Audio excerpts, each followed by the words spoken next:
बात जब हम पतंजलि के प्रोडक्ट्स की करते हैं तो हम देसी घी तक तो ठीक था, फिर देसी परिधान पर भी आ गए, डेयरी प्रोडक्ट्स तक ठीक था, फिर उसके बाद हमने देखा ब्यूटी प्रोडक्ट्स भी आ गए। कुछ छोड़ा है बाबा रामदेव? नहीं, देखो लक्ष्य क्या है आपका? लक्ष्य है ये भारत विश्व की राजनीतिक महाशक्ति बने, आर्थिक महाशक्ति बने। हम कब तक पराधीनताओं की बेड़ियों में, जंजीरों में जकड़े रहेंगे? देखो, 15 अगस्त 1947 को देश राजनीतिक दृष्टि से आजाद हुआ और अब तो इसके पूरे प्रूफ आपको सोशल मीडिया में भी मिल जाएंगे। कोई नेट के ऊपर सर्च करेगा तो एक ईस्ट इंडिया कंपनी से लेकर के ब्रिटिशर्स ने ही करीब 1,000 लाख करोड़ रुपए की लूट की इस देश में, आर्थिक दृष्टि से। जो मुगलों ने लूटा और तबाह किया देश को, और आर्थिक से ज्यादा सांस्कृतिक वैचारिक दृष्टि से जो देश का नुकसान पहुंचाया, जिन मुगलों को हम महान कहते हैं, बाबर, अकबर को बड़े पोलाइट तरीके से लोग पेश करते हैं, लेकिन वो भी बड़ा शातिर था। बाबर हो या अकबर हो, औरंगजेब हो या बहादुर शाह जफर, खैर वो तो बहुत ही कायर कमजोर बुजदिल निकला, भाग करके रंगून चला गया, भेज दिया गया, जो भी था। बाबर से लेकर के, अकबर से लेकर के औरंगजेब तक आप देखिए जरा, हजारों हजारों देश की मां बहन बेटियों को हरमों में रखा करते थे जी। है उन मुगलों को बहुत से लोग अपना आइडियल मानते हैं।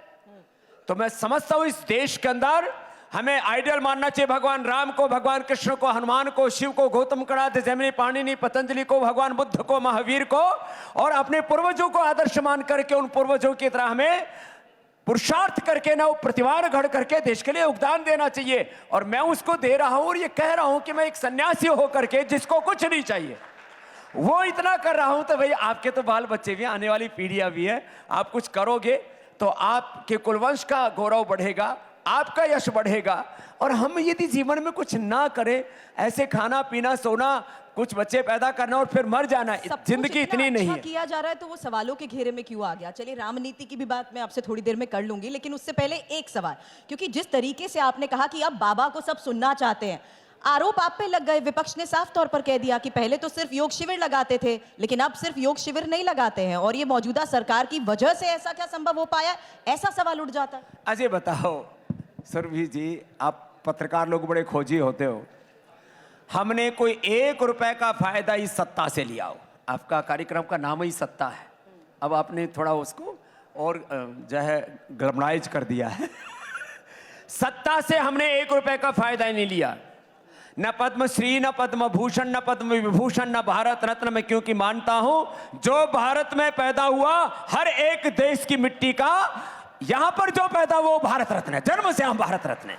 हमने ना सत्ता से कोई सम्मान लिया, न सत्ता से कोई प्रोजेक्ट लिया, न सत्ता से कोई फेवर लिया।